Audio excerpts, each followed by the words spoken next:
Bwana asifiwe na shukuriwe kwa ajili ya saa hii ya neema, kwa sababu tunaweza kuwa tena hapa kwa ajili ya kuabudu na kwa ajili ya kupatia Mungu wetu utukufu na heshima. Na mbele ya kufanya hivyo, ningetaka niweze kusoma neno moja. Akose kuna mtu anaweza kuwaza kwamba neno hili ni neno ngeni, lakini neno la Mungu ni neno la Mungu. Ningetaka nisome Mathayo sura 2, Mathayo sura 2 mstari wa 13.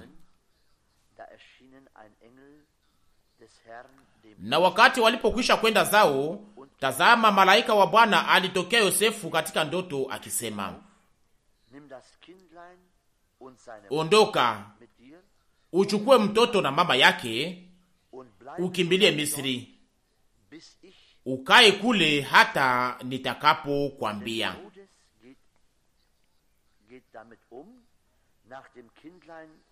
Kwa sababu Herode atatafuta mtoto amharibishe. Mstari 14. Akaamka, akachukua mtoto na mama yake usiku, akakwenda zake hata Misri. Mstari wa 15. Akakaa kule hata alipokufa Herode, ili litimie neno lilosemwa na Bwana kwa nabii akisema, Hosea 11 mstari wa kwanza, toka Misri niliita mwana wangu. Akose mpaka pale. Akose kuna mtu anaweza kusema mbona leo hatuna Noeli? Hapana. Lakini siku zote tunakuwa na Noeli. Na tunataka pia tuweze kushitakasia Mungu leo. Noeli katika lugha ya Kijerumani inamaanisha usiku uliotakasiwa. Maneno ya mtafsiri. Kuna kitu fulani iliweza kuonekana kwangu kwa lazima hapa katika neno hili, ni kwa sababu Mungu alizungumuza kwa mtumishi wake.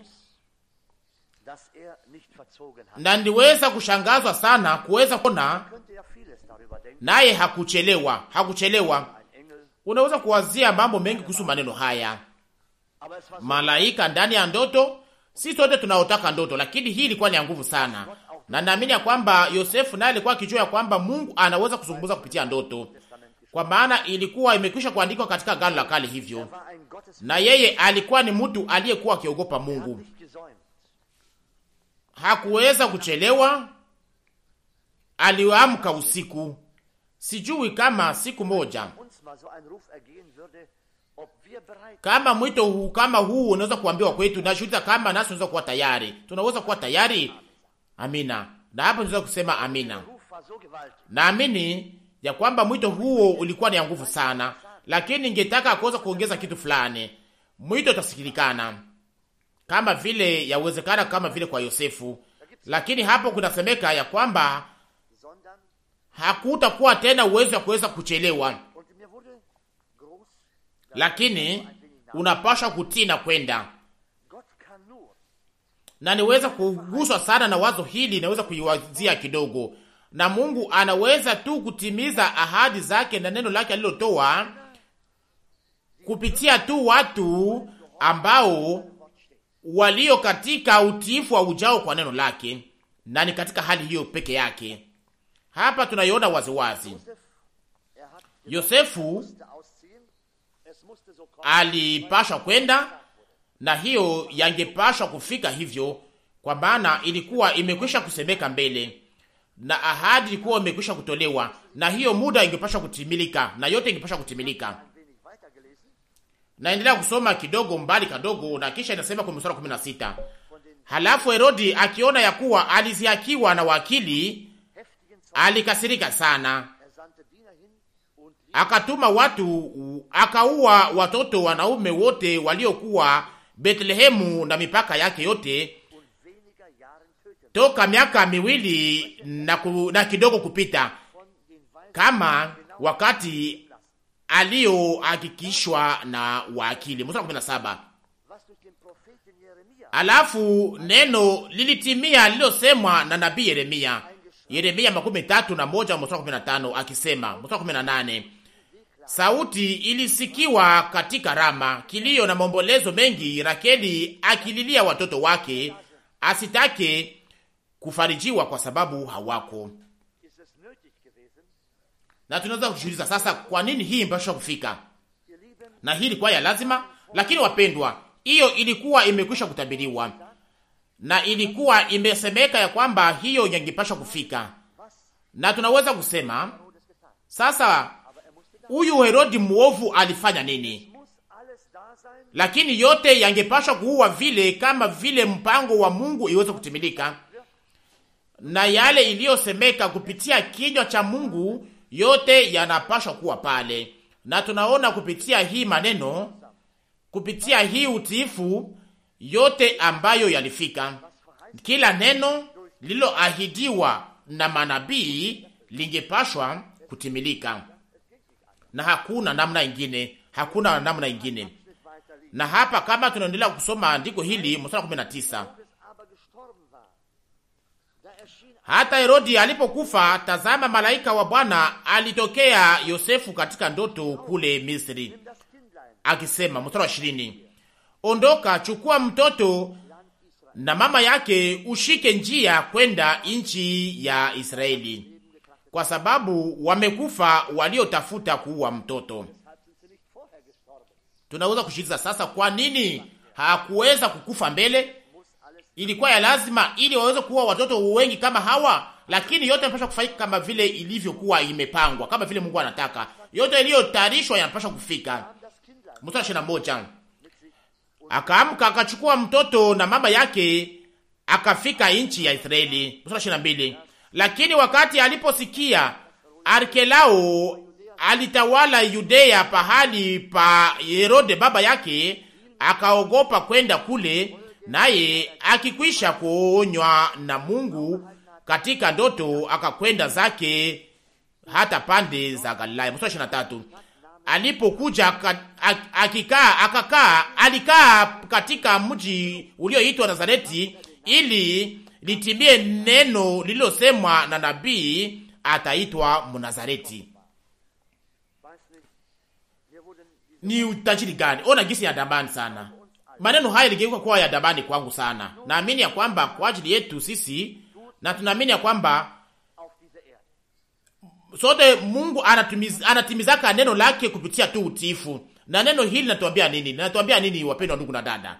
Naamini ya kwamba hii inatuita sana tuweze kudumu katika imani, tubaki watiifu kwa neno, kwa maana tunajua ya kwamba neno la Mungu si neno lilo wazi, lakini ni kweli ya mwisho. Nasi tunaona ya kwamba mambo hayo matatu yalikuwa yametabiriwa mbele, na yote yalitimilika katika siku hizo, kwa sababu kinywa cha Mungu kilikuwa kimeyasema. Warafiki wapendwa, iwe wakati ambayo hayo yaliweza kukamata, yote yangepasha kutimilika kwa wakati wake. Na tunaamini kwa moyo wote ya kwamba yale yaliyosemeka na kutabiriwa kwa ajili ya wakati wetu nayo yatatimilika pia.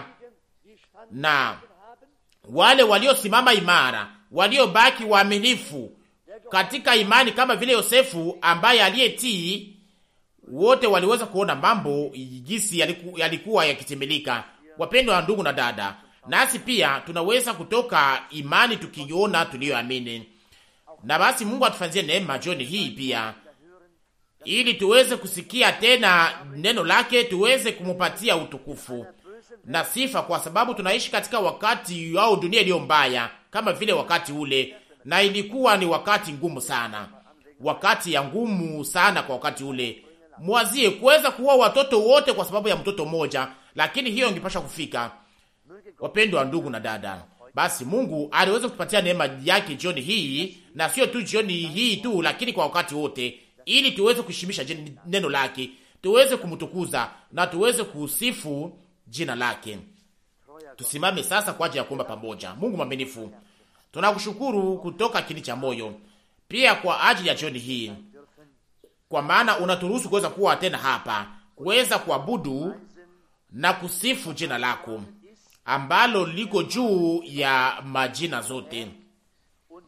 Wewe uko juu ya yote Bwana, nasi tunafurahi sana, tunashukuru kwa sababu tunaweza kuona kupitia maneno yako ya kwamba haukuweza kusema maneno yaliyo wazi, lakini ulizungumuza tangu wakati wa zamani, na kwamba uliweza kuchukua neno lako, uliweza kulitimiza pia, na ulizungumuza pia katika siku zetu, na uliweza kutimiza na utatimiza pia neno lako kwa wakati wako. Tunakuabudu na tunasifu jina lako la utukufu. Jijulishe Bwana kwa nguvu sana ndani ya mioyo yetu, katikati yetu, kupitia taifa lako o Bwana. Wale wote ambao wanaokupenda kweli kweli, wanaokutumainia kweli kweli, na wanaofuata neno lako la kweli, kama vile Yosefu alivyofanya. Mungu mwaminifu, acha basi uweze kuwa hivyo, tuweze kusimama hivyo, na tuweze kuwa tayari kwa ajili ya kuonekana yako iliyo karibu sana. Tunakuabudu na tunaendelea kuomba baraka yako katika saa hii, katika jina la Yesu, amina. Amina. Tunakaa.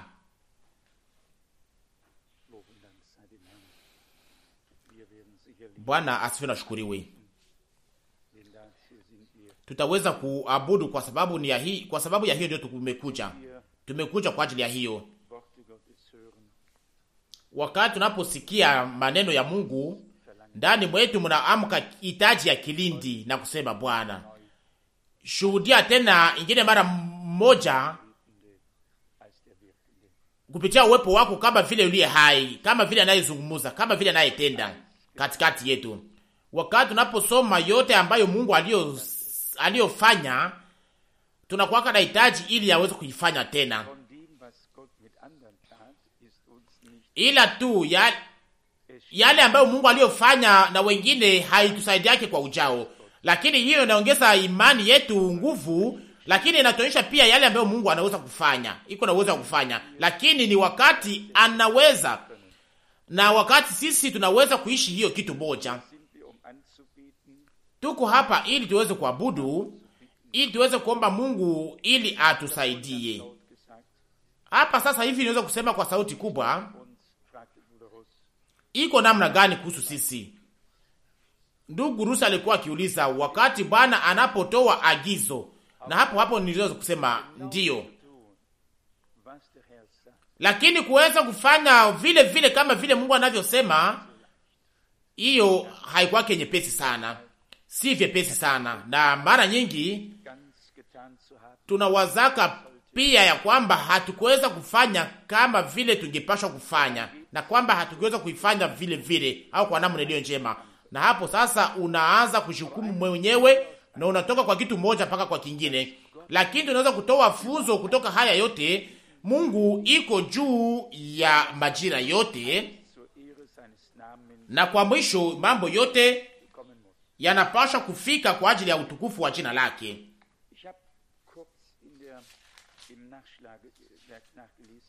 Niliweza kupiga jicho katika Kutoka sura 4 maneno inayosema mwana imekwisha kuandikwa ikilinganishwa na Israeli.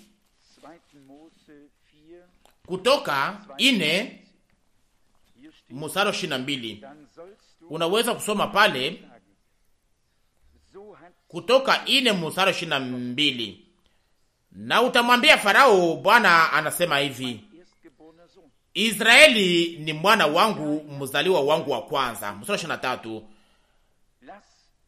Na nimekwambia, acha mwana wangu kwenda anitumikie. Nawe umekataa kumwacha kwenda, tazama nitaua mwana wako, mzaliwa wako wa kwanza. Hapa kama vile nilivyosema, tunakutana kwa mara ya kwanza maneno ya mwana anayemaanisha taifa lilokuwa limetayarishwa na Mungu ili liweze kwenda kumtumikia, liweze kumwamini na kumfuata. Maneno haya yalikuwa yamekwisha kwanza kutamkwa na Abrahamu na Isaka, wakati Isaka angelipashwa kutolewa kama vile zabihu. Na hayo mawili yaweza kusemeka kwa mara ya kwanza. Neno baba ilisemeka na Isaka akiambia Abrahamu, na kisha neno mwana ilisemeka na Abrahamu akiambia Isaka. Tunaweza kusoma ndani ya Mwanzo sura 22, Mwanzo 22 mstari wa 7. mstari wa 7, Mwanzo 22 mstari wa 7. Isaka akamwambia Abrahamu baba yake, Abrahamu baba yake akisema, baba yangu. Hapa ni mara ya kwanza matamshi haya yanatumikishwa kwa namna hii, baba yangu. Mstari wa 7 akasema, mimi hapa bwana wangu.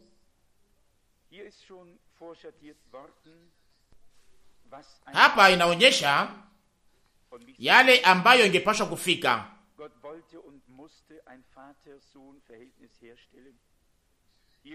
Na kama vile nilivyoandika ya kwamba Mungu anataka kuweza kuweka uhusiano ya baba mwana, na kisha anataka kusema zabihu, na kisha safari na makuni ilikuwa pale na moto ilikuwa pale, kwa naomba sasa zabihu iliweze kuwa pale pia, na mwana alikuwa ndio zabihu. Kwenye mstari wa 7 Isaka akamwambia baba yake Abrahamu. Kama tunafanya hisiano hiyo kupitia neno la ahadi ya kwamba nitakuwa kwake baba naye atakuwa mwana kwangu. Samueli wa pili sura 7 mstari wa 14.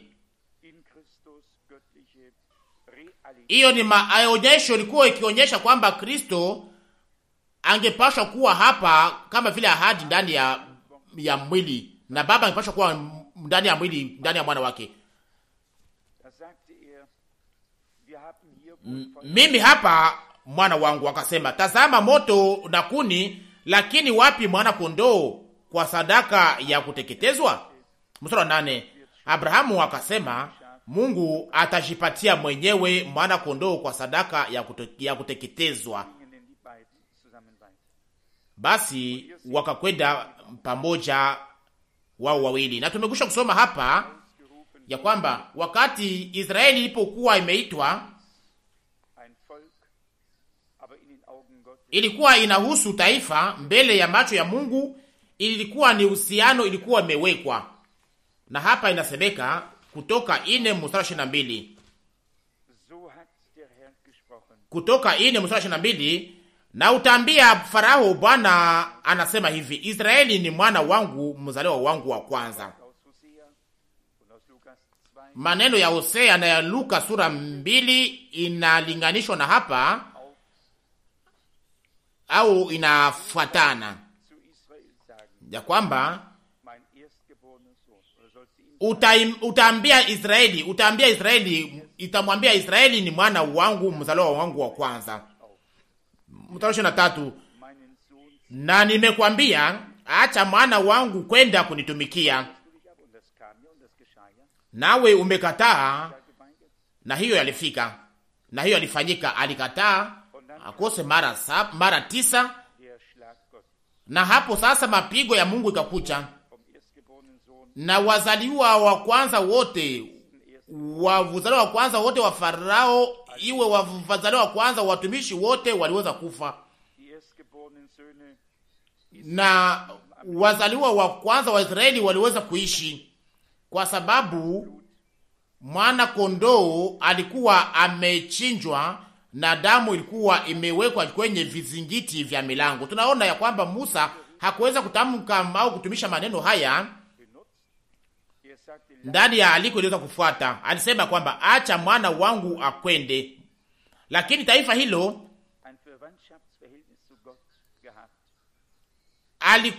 walikuwa na uhusiano pamoja na Mungu. Acha mwana wangu kwenda anitumikie. Mstari 22, Israeli ni mwana wangu, mzaliwa wangu wa kwanza. Sura 4 mstari 22. Kristo mwana wa Mungu, nasi ni wavulana wasichana wa Mungu. Na nyuma ya matamshi hayo kuna kuja andiko ikiwa na kuweka damu hapo nyuma pale. Mstari 24 inasema Kutoka 4 na ilikuwa njiani kwa pahali pa kupanga, Bwana akakutana naye katika njia. Mstari 25, halafu Sifora akatoa jiwe, akakata ngozi ya mwana wake, akaitupa chini kwa miguu yake akisema, hakika wewe ni mwana harusi ya damu, wewe kwa sababu ya tohara. Yote ilikuwa pale, kutoka Misri, kutahiriwa, kuumbwa kwa kuwa wana, au kuleta hiyo uhusiano ya wana wa Mungu kwa ajili yetu. Nasi tunaona ya kwamba Musa alikuwa ametoka, lakini hakuweza kutahiri. Nilisoma leo katika maandiko matakatifu pia kuhusu haki ya uzalo wa kwanza, haki ya uzalo wa kwanza, kuhusu baraka ya mzalo wa kwanza, na hiyo ilikuwa na kilo gani, na hiyo ilikuwa na maana gani. Wakati tunapoona namna gani neno hili mzalo wa kwanza iko hapa, Israeli ni mwana wangu mzalo wa kwanza. Mungu alikuwa ameagiza na kuamua kwamba ili wazaliwa wote wa kwanza wangepashwa kubarikiwa. Walibarikiwa, aliwabariki kupitia maamuzi yake, na tunaiona waziwazi kupitia Esau na Yakobo. Yakobo alipata baraka ya mzaliwa wa kwanza kupitia ujanja, lakini wakati alipoipata alikuwa ameipata, ilikuwa imemalizika. Na kisha Esau akakuja na kuuliza, hakuna tena baraka ingine? Hakukuwa tena baraka. Mwanzo 27:38. Mungu anakuwa na baraka moja, ni baraka ya wazaliwa wa kwanza, na ni basi. Na ilikuwa wapi?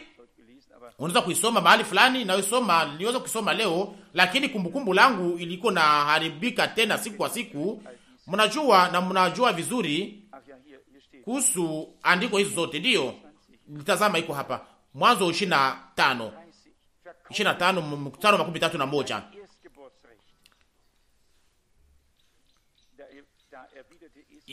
Esau akasema, uniuzishe leo haki ya uzaliwa wako wa kwanza. 32.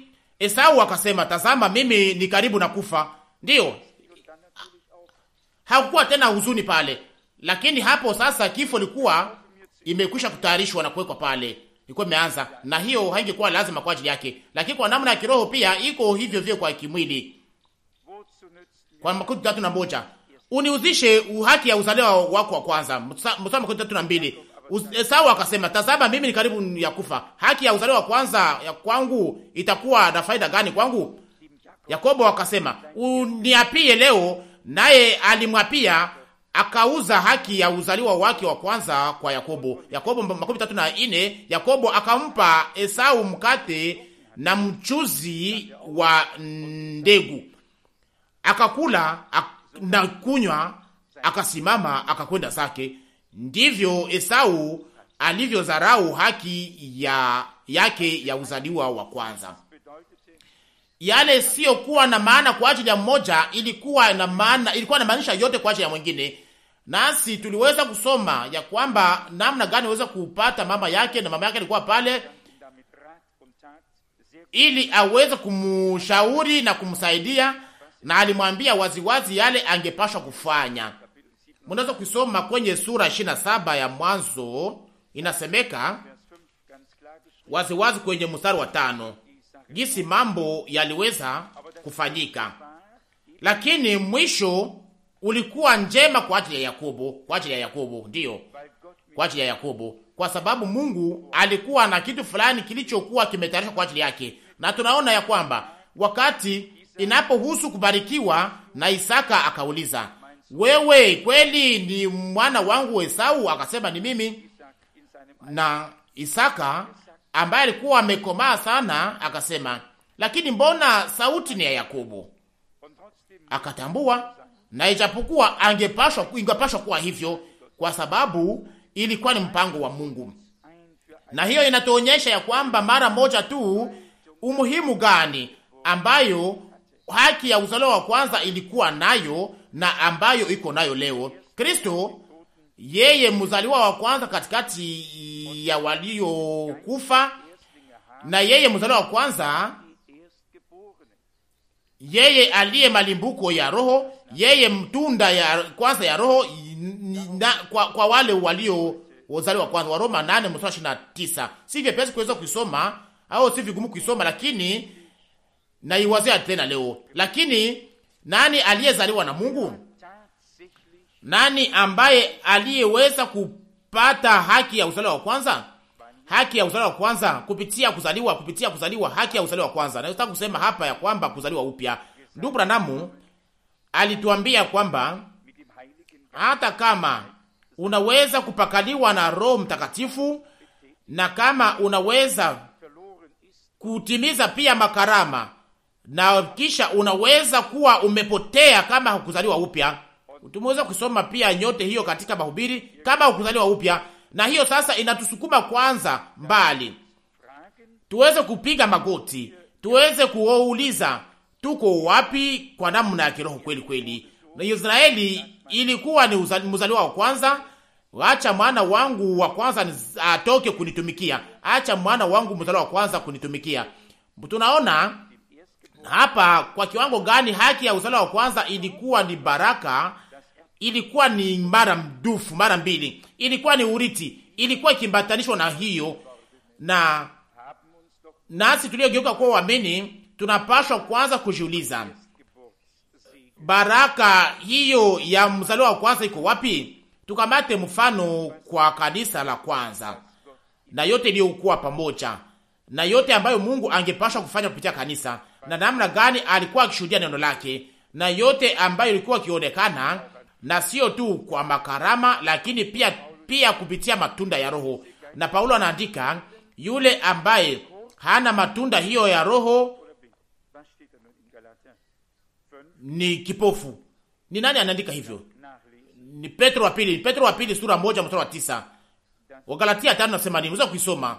Nataka kuwa wazi kwamba tunasema yale ambayo Mungu aliweza kusema katika neno lake. Yule ambaye anakosa mambo haya, yule anayekosa matunda hayo ya Roho au matunda hiyo, ili kwa hapa au katika andiko ingine Yakobo, sivyo Yakobo, lakini hapa inasemeka kuhusu matunda. Na ni kweli ndani ya Yakobo 3, kama hamjue mambo hayo, hii ni funzo la kibiblia. Mmekwisha kuleta Biblia nyote, ndugu na dada, mliweza kulizileta, mko nazo nyote, mko na Biblia zenu nyote. Ndio, ni kweli, mnapaswa kuhusika na swali hiyo. Ndio, naangalia hapa Yakobo 3:17, lakini akili inayotoka juu kwanza ni safi, tena ya salama na ya upole, tayari kusikiliza maneno ya watu, imejaa rehema na matunda mema, pasipo fitina, pasipo udanganyifu. Rehema na matunda mema, pasipo na fitina na pasipo udanganyifu, na tunda la haki. Hii ni andiko, hiyo ni kweli. Nani anajua andiko hiyo ambayo ninazungumzia? Wagalatia 5:22. Tusome akose pia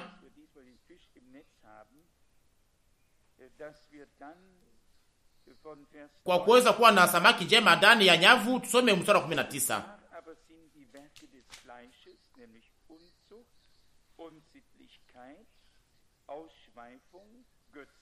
Wagalatia 5:19. Basi matunda ya mwili yanaonekana, ndiyo uasherati, uchafu, uzini, kuabudu sanamu, ulozi, uadui, ugomvi, uwivu, hasira, fitina, faraka, uzushi, usuda, usuda, uoaji wa mtu, ulevi, ulafi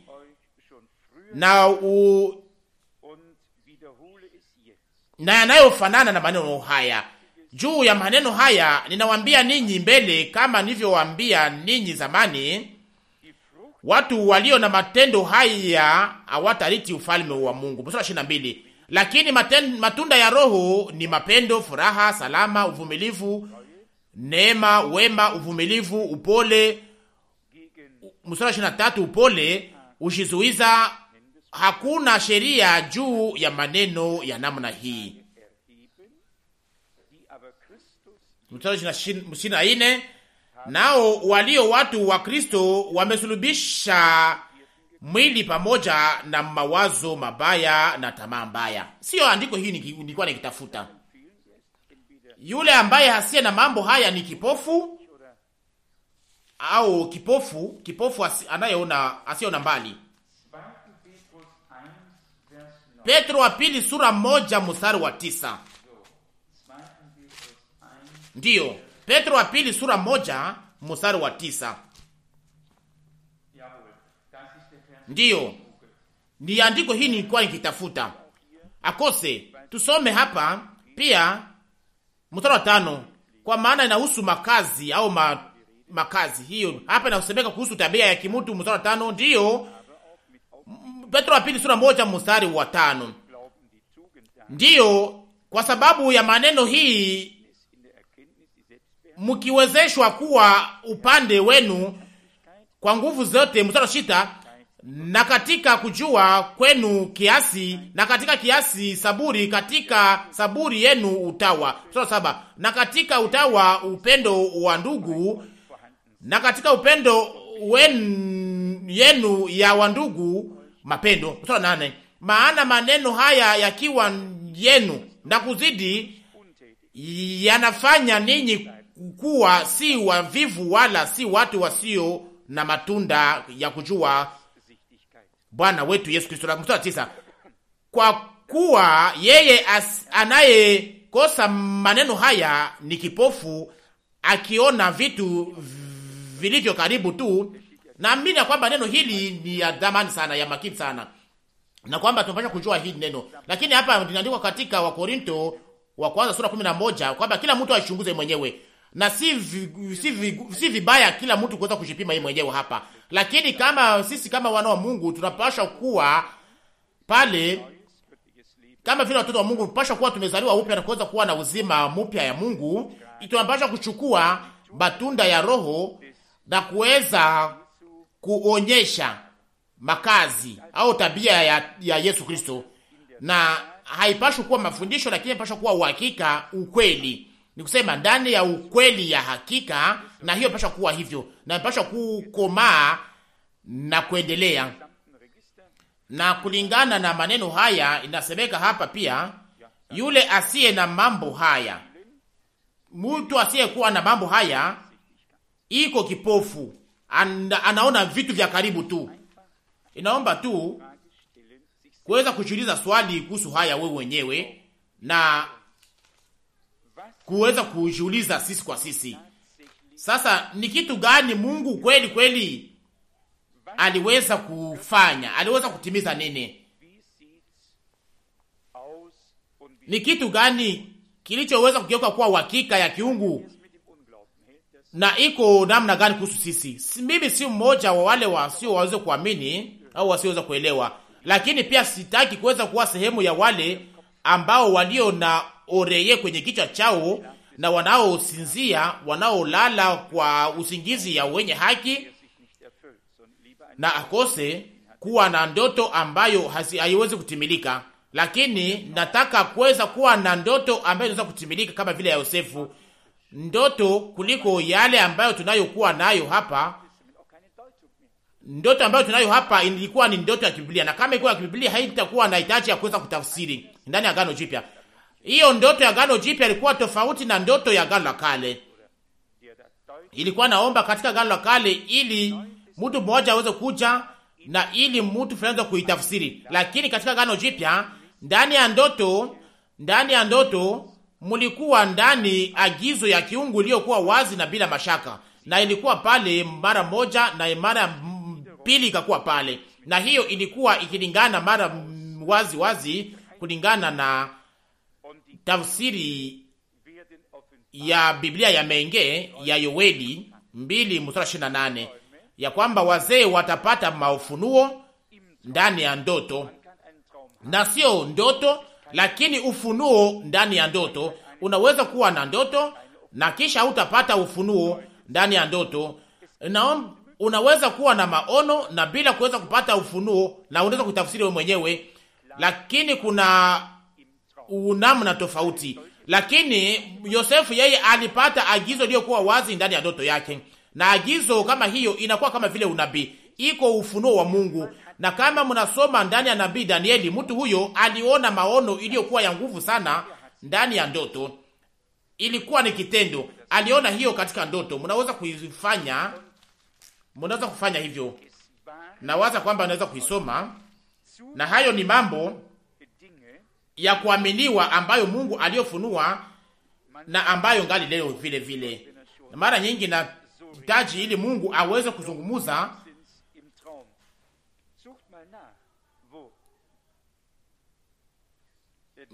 kose kwa katika ndoto, ndio kutafuta, ndio Danieli 7. Na hivyo ndio tunatambua kuweza kujua neno la Mungu. Danieli 7 hatuna hitaji ya kuweza kujisumbua. Sura 7, Danieli 7 mstari wa 7. Mstari wa kwanza, mwanzo, hapo mwanzo, mstari wa kwanza. Mstari wa kwanza, Danieli 7, mstari wa kwanza. Katika mwaka wa kwanza wa Belshasa, mfalme wa Babeli, Danieli aliona ndoto na maono ya kichwa chake juu ya kitanda chake. Halafu akaandika ndoto, akatoa habari ya ujumla ya maneno haya. Danieli aliona ndoto katika usiku. Inasemeka waziwazi ya kwamba mimi Danieli niweza kuona ndoto usiku. Nitaka kusema ya kwamba watu wa Mungu waliweza kupata maagizo ndani ya ndoto zao. Mungu anaweza kufanya hivyo, lakini hiyo yanapaswa kuwa wazi, hiyo yanapaswa kuwa imeandikwa, na hayo haina hitaji kuweza kutafsiriwa, lakini hayo yanapaswa kuwa agizo iliyo wazi ya Bwana. Mniamini, ilikuwa ni nani? Ilikuwa ni Yeremia pia aliyesema ya kwamba alikuwa amepokea kitu cha Mungu ndani ya ndoto. Lakini hiyo haina lazima sasa pia iwe mahali pote au ni wakati gani. Wakati Mungu anapozungumza amezungumza, iwe katika akili au katika zamiri ya ndani. Mnakumbuka namna gani ndoto ya ndugu Branham, na sio ndoto ya ndugu Branham, katika mahubiri ya ndugu Branham anasema kwamba unaweza kuamshwa na kuweza kuona maono au kuota ndoto, na umekuwa umelala na unawaza pia kwa siku, na hiyo unawaza unakumbuka vizuri yale uliweza kuota. Hapa inahusu mambo ya kiungu. Turudi kwa maneno yetu. Niliweza kuisema mara nyingi hapa. Tunapashwa kuwa macho ili tuwe watu ambao watakaosimama mbele ya Mungu. Tunapashwa kuwa macho juu ya hiyo.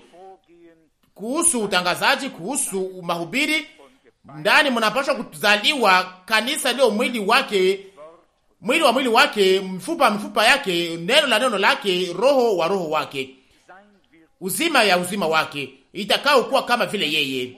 Na hiyo inapaswa kuwa hivyo, na hiyo itakuwa hivyo.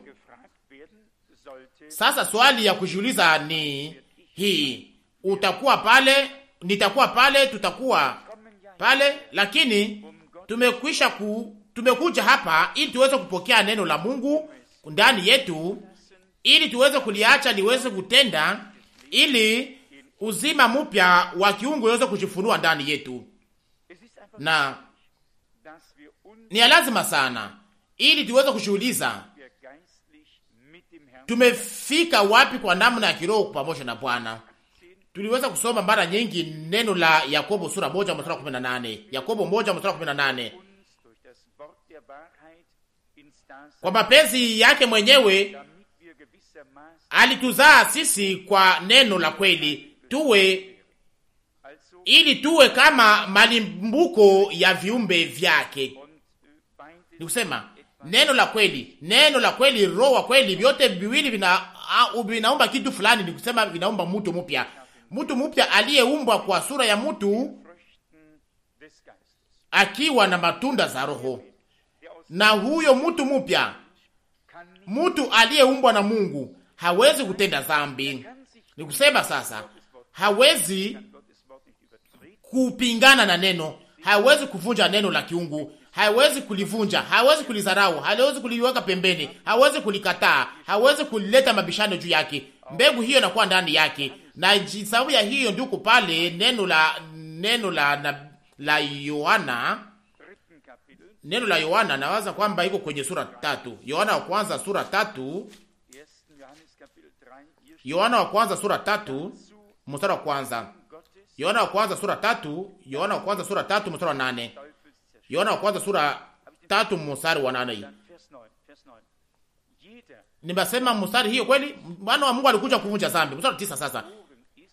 Kila mtu aliyezaliwa na Mungu hatendi dhambi au hatendake dhambi, kwa sababu uzao wake unakaa ndani yake. Kusema mbegu ya Mungu, mbegu ya Mungu.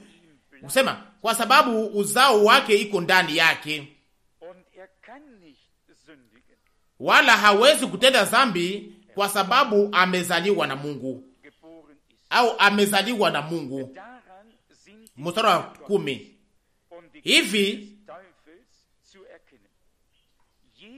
Hivi watoto wa Mungu wanaonekana wazi na watoto wa Shetani. Mtu yeyote asiyetenda haki hatoki kwa Mungu, wala yeye asiyependa ndugu yake. Mstari 11. Na hizi ndizo habari mlizosikia tangu mwanzo, ya kwamba tupendane sisi kwa sisi. Mstari 12. Tusiwe kama Kaini aliyekuwa uamovu, akaua ndugu yake. Naye alimuua kwa sababu gani? Kwa sababu matendo yake yalikuwa mabaya na ya ndugu yake yalikuwa ya haki. Hapa tunaombiwa waziwazi ya kwamba mbegu ya Mungu inakaa ndani yetu, inadumu ndani yetu, na mbegu hiyo ni neno la Mungu. Nasi hatuwezi kufanya kitu cha kupingana na neno, ila tu kupitia neno na kwa ajili ya kweli. Na kwa sababu mbegu yake, ni kusema neno lake, iko ndani yetu katika wingi, kwa wingi au kwa muda wote, na si kwa muda mfupi. Na sio kwamba hii inatupendeza wakati fulani, lakini wakati wote inadumu ndani yetu.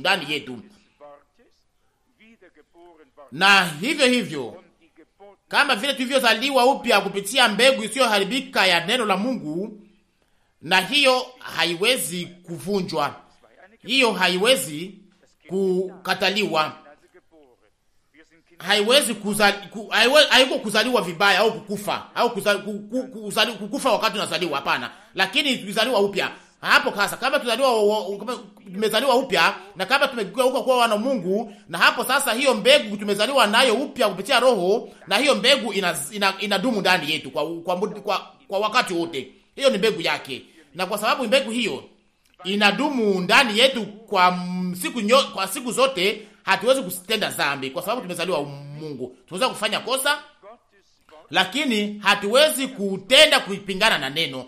Haiwezekani, kwa maana neno la Mungu liko ndani yetu, na kama neno la Mungu liko ndani yetu, mnapaswa kuwa ndani kutembea vizuri, mnapaswa kukubaliana, mnapaswa kuwa ndio kwa ajili ya kila neno la Mungu. Inasemeka hapa kwenye mstari wa 9, kila mtu aliyezaliwa na Mungu, kwa sababu amezaliwa na Mungu. Mstari wa 10, hivi mtu aliyezaliwa na Mungu hatendake dhambi. Lakini kama tunaweza kusoma mambo haya, na kama kuna kuwa na kimoja na kina kinatoa kingine, ni kusema tunahitaji hiyo, na kama tunakosa moja na kingine, tunakosa yale tunahitaji. Tunapaswa kuwa na yote, na hakupashi kuwa kitu moja ambacho tunakosa. Haki inaandikwa wapi? Hiyo inaandikwa wapi? Haki yote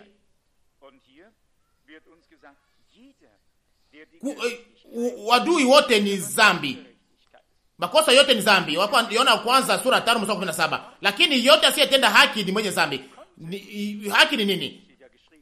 Haki ni iko pale. Ni kusema sasa kama utende hiyo haki unakuwa mzalimu. Ni kusema inaandikwa hapa ya kwamba yote yanapaswa kutimilika kupitia imani, na yule anayetenda kupitia imani atakuwa na haki. Lakini hapa ni haki kupitia imani, hii ndio inayoshurutishwa, haki ambayo hatuwezi kutimiza sisi wenyewe, lakini ambayo Roho wa Mungu anakuja ndani yetu na kutusaidia ili tuweze kuitimiza kama vile Mungu anavyotushurutisha. Lakini turudi kwanza kwa swali hayo yenyewe, kama vile uzima wa kimwili huu wa dunia hii inafanyika na iko pale ikiwa na matabia zote ambayo zilio ndani, inapaswa kuwa hivyo hivyo kwa ajili ya kuzaliwa upya. Tabia ya kiungu, hizo makazi, hizo tabia, na iwe hata kidogo sana, lakini inapaswa kuwa pale. Kukaokomaa nayo ni lazima sana ndani ya kila hali yote. Kama tunaenda kwa Bwana wetu, mnisamehe, lakini inaandikwa katika Biblia kwamba alikomaa ndani ya Mungu katika hekima na neema.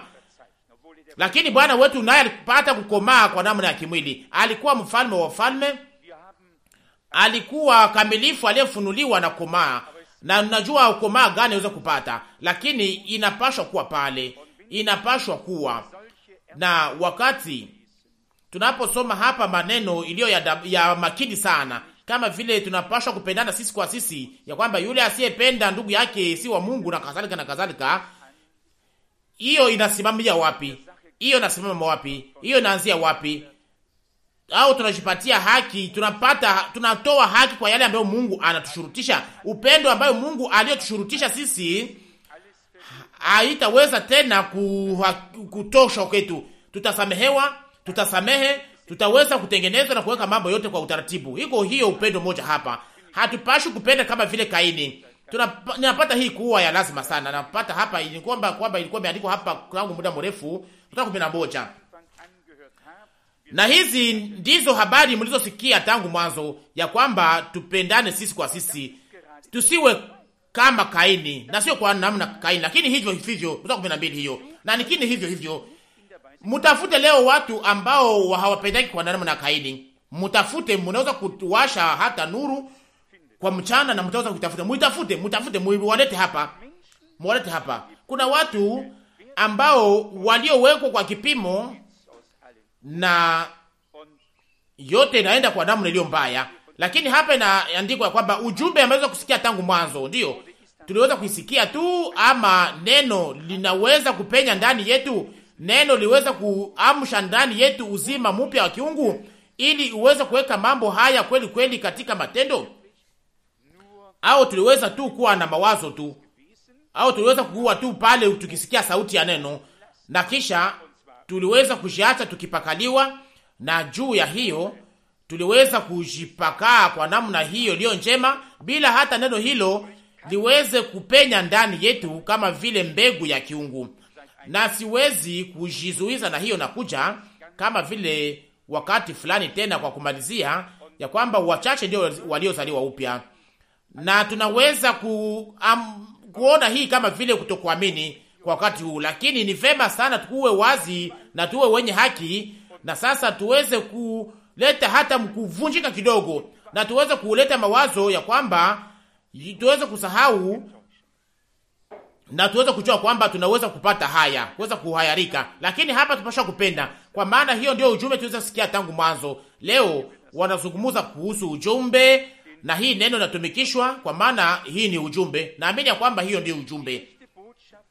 Ujumbe wa kweli inakuja kutoka neno, linaongoza tena kwenye neno. Na inasemeka hapa mstari 11, hizi ndizo habari njema mlizosikia tangu mwanzo, ya kwamba tupendane sisi kwa sisi. Mstari 12, tusiwe kama Kaini aliyekuwa wa yule mwovu.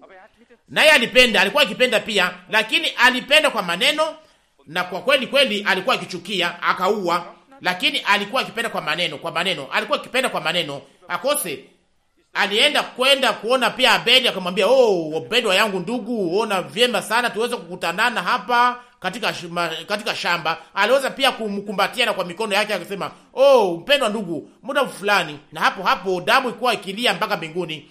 Mungu akaona damu, akasema, Mwanzo 4 mstari 10. Na tupenda kama vile Kaini. Tunaona namna gani alivyopenda, na namna gani hayo iliweza kufanyika, na namna gani hanatimilika leo. Ni upendo wa kiungu wa kweli, upendo wa kindugu, upendo kwa ajili ya watu wote, kwa ajili ya kweli inaonekana. Upendo unaweza kupimwa kupitia neno, upendo ambao unaweza kukamatika mahali fulani ulio ya kweli.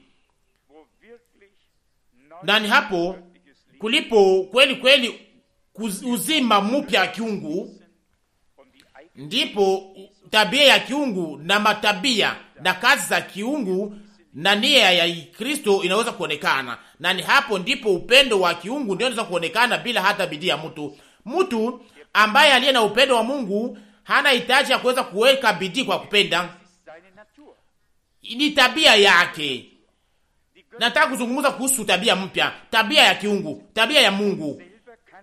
na sio ya zamani. Hakuna mtu anaweza kuifanya yeye mwenyewe. Hakuna mtu mwamini ambaye anayeweza kupanga mambo hayo kwa namna yake mwenyewe, lakini Mungu yeye mwenyewe anaweza kufanya mambo hayo yote ndani yetu.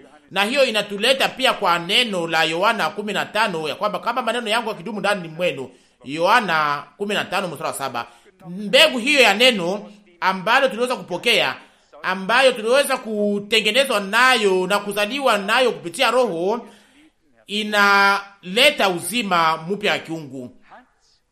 Na hiyo uzima mpya wa kiungu inakuwa na matabia ya Yesu Kristo, kwa sababu tuliweza kufanywa wavulana wasichana wa Mungu, na hiyo ndiyo tumekuwa wana wa Mungu. Yohana anaandika ya kwamba sisi ni wana wa Mungu. Yohana wa kwanza sura 3 mstari wa kwanza.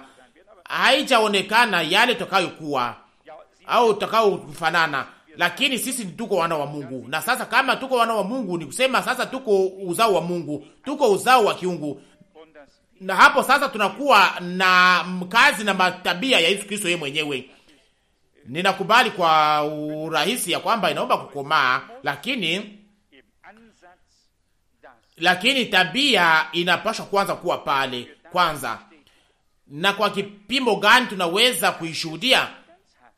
Au tuseme waziwazi, katika kipimo gani hiyo inaweza kushuhudiwa ndani ya maisha yetu binafsi ya kila siku? Sisi hatuko washuhuda, lakini matunda ya maisha yetu sisi wenyewe ndiyo inapaswa kuonyesha kama kweli kweli tuko na uwezo, na kama vile tunaweza kusema ya kwamba kama tunaweza kutoa chafu ya kuume, kama tunaweza kufika kwa majaribu fulani, tunaweza kuipata mahali fulani kwa miguu miwili, itakuwa hivyo kwa ajili ya kila mmoja wetu. Wamoja waliweza kujaribu na kuweza kufika katika jaribu hiyo wakaishinda, na wengine hapana. Lakini kwa neema ya Mungu tunahitaji tuweze kuifikia sisi wote, tuweze kuishinda kwa neema. Na tunataka tuweze kufika hiyo katika majaribu hiyo. Tunahitaji tuweze kushinda hiyo majaribu. Na hiyo nafika tu kama Mungu anaweza kutufanyia neema, kama anatusaidia, na kama tunaweza kumwacha atende ndani yetu na kupitia sisi. Lakini hiyo haimaanishe ya kwamba tunapashwa siku zote kuweza kufanya alama ya ndio kwa kichwa na kuweza kusema amina kwa yote. Hapana. Nani anayejua tabia ya Yesu Kristo? Na anajua pia haki ya Mungu, na anajua pia utakatifu wa Mungu. Huyo Bwana mmoja ambaye aliyekuwa akiacha mambo yote yafanyike kujuu yake, na aliweza kufanya yote kwa ajili ya wengine. Aliweza kuingia katika hekalu, akabomoa meza, akaangusha mambo yote, Mathayo 21:13, na milango ikafungwa. Na kuna kitu fulani kinachopimwa hapa, lakini naomba kuweza kunyamaza pia. Lakini pia kuna mambo ya kuweza kupima hapa. Ni mahali gani pa kuzungumza, ni mahali gani pa kunyamaza, ni mahali gani ya kuweza kutenda. Na hiyo inanigusa sana kwenye moyo. Lakini sasa wakati mmekwisha kupokea neno, mbegu ya kweli, neno la Mungu ambalo tuweze sasa kupokea ndani yetu hiyo mbegu ya kiungu ndani yetu, na tuweze kuomba Bwana aweze kuzalisha ndani yetu kweli kweli uzima mpya. Kwa maana bila mbegu yake ninaweza kwenda tena mbali. Kama neno lake ni mbegu, na kama mbegu hiyo ndani inakuwa ndani yetu, inadumu ndani yetu, na kama tunaweza kukamata matamshi ya ndugu Branham asema kwamba kama mtu anaweza kupokea mbegu, iko kama vile mwanamke, hakuna kitu kingine kinaweza kuingia ndani, hakuna kitu kingine kinaweza kupenya ndani, na hapo kazi kuwa imemalizika. Na hapo sasa uzima inaanza kuongezeka na kukomaa. Wakati mbegu imekwisha kupokelewa, inakuwa imemalizika, hakuna kitu kingine kinaweza kuja tena, inakuwa imelindwa na inaanza kukomaa, na uzima unaonekana.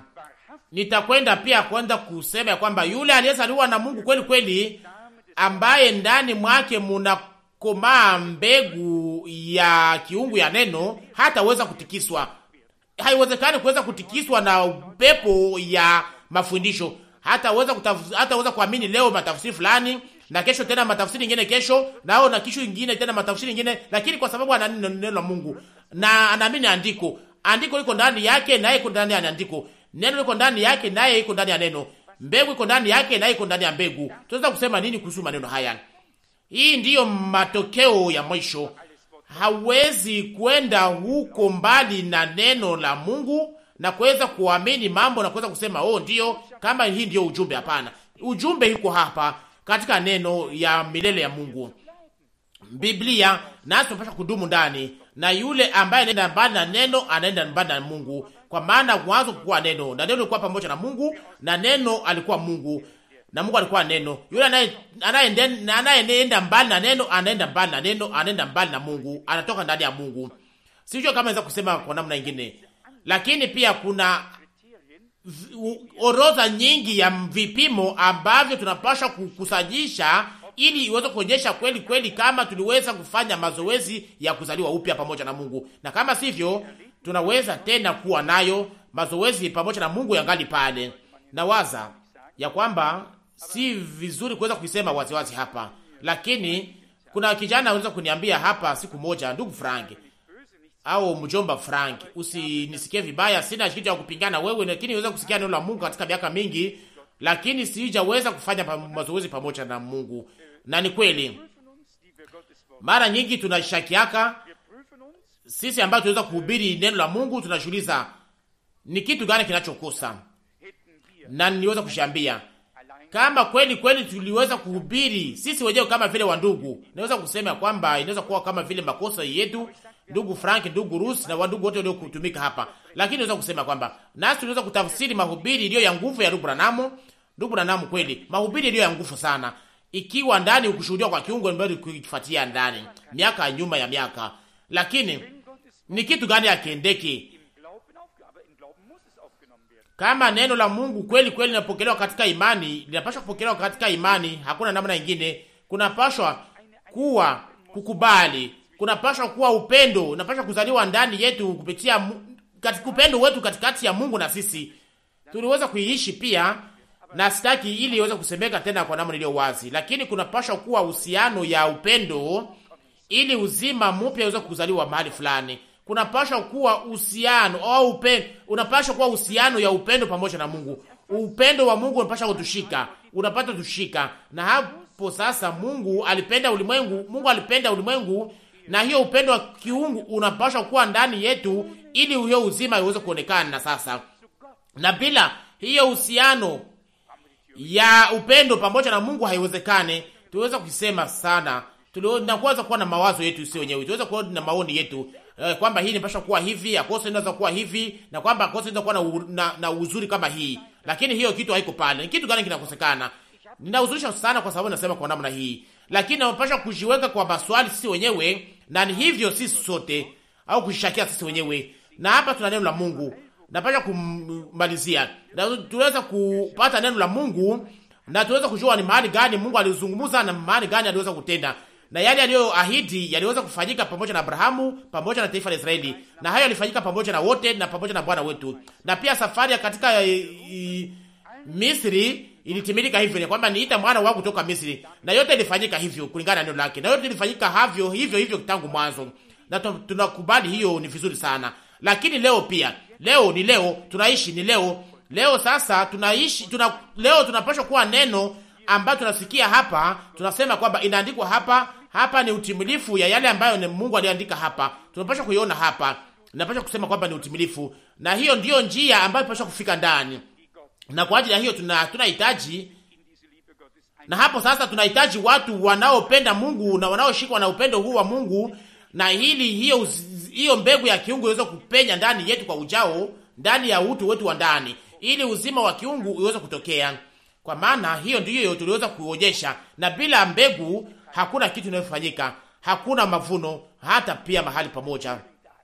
Hamwezi kuamini ya kwamba mavuno itakuja kwa sababu wakati wa jua iko pale, wakati wa jua imewaka. Hapana, hiyo haikwake.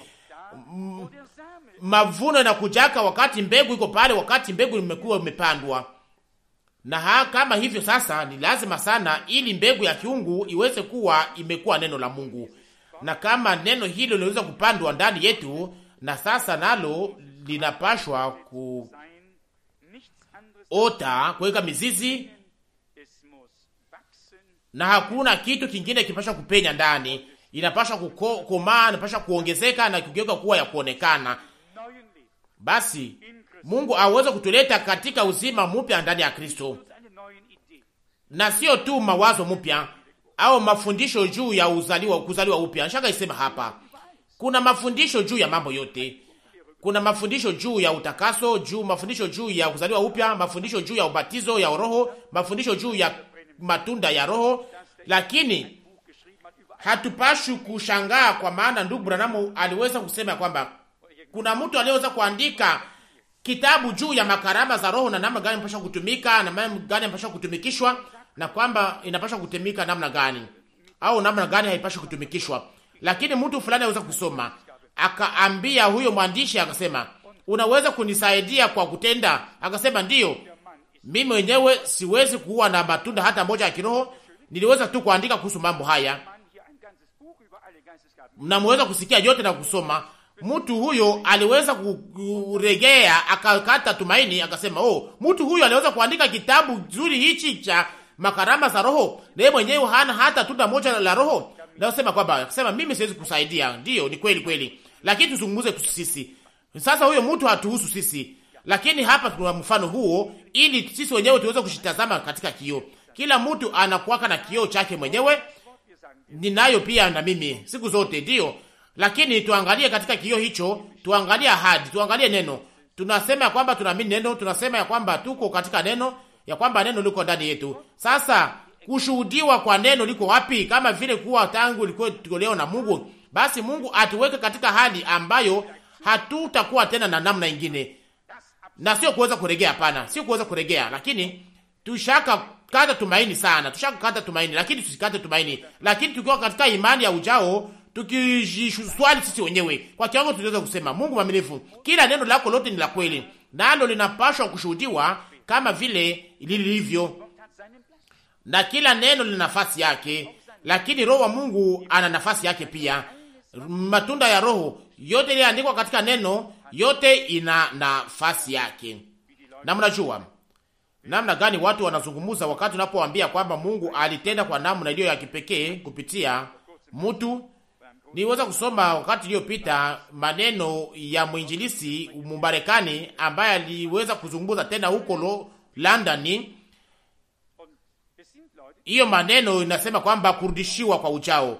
Kuna watu wanaokamata kichwa cha maneno ya kuyazungumzia, lakini kuzungumza kuhusu hiyo sio ya lazima, sio kitu hacho chenyewe. Lakini tunataka ili Mungu yeye mwenyewe aweze kuweka katika haki yake, aweze kupokea yanayompendeza, na tuweze sasa kuchukua hiyo kitu sisi wenyewe. Wangapi wanaweza kuamini ya kwamba Mungu atapokea yale yanayompendeza wakati atakapokuwa ametimiza neno lake? Na kama sivyo, hakuna hata jibu. Mungu atapokea yale yanayompendeza, na hakuna mtu wa kukata tumaini. Lakini anapojifunua, na wakati tunapokata tumaini, inaonyesha kuamini kwetu, lakini hakuna kitu kinaweza kusaidia. Lakini tunapaswa kukabilia Mungu katika imani, na kama vile Abrahamu tunapaswa kuamini yale ambayo Mungu aliyoahidi, na hata kama haijaweza kuonekana, na kama hata tunaweza kukutana na kupingana, na hiyo itatimilika. Tunaweza kusikia katika neno la kuandisha, Mungu alisema kupitia nabii Yeremia ya kwamba Rakeli analia kwa ajili ya watoto wake, na nasikia kilio chake. Yeremia 31:15. Na hiyo neno linaweza kutimilika. Sasa kwa sababu gani nasi hatuwezi kuwa sehemu ya ujao ya yale ambayo Mungu anayofanya sasa kwa neema? Kwa neema na waza na naamini ya kwamba tutaweza kufanya sehemu ya hiyo, na kwamba tunapaswa kufanya sehemu ya hiyo, kwa sababu Mungu alitupatia ahadi ambazo sasa zitaweza kutimilika. Kama Mungu angeliweza kutupatia ahadi hizi, hangeliweza kuwa na hitaji kwa kuzitimiza, lakini kwa sababu alizitupatia, yeye atazitimiza. Utukufu, heshima na sifa iwe kwa jina lake la ajabu na takatifu. Amina.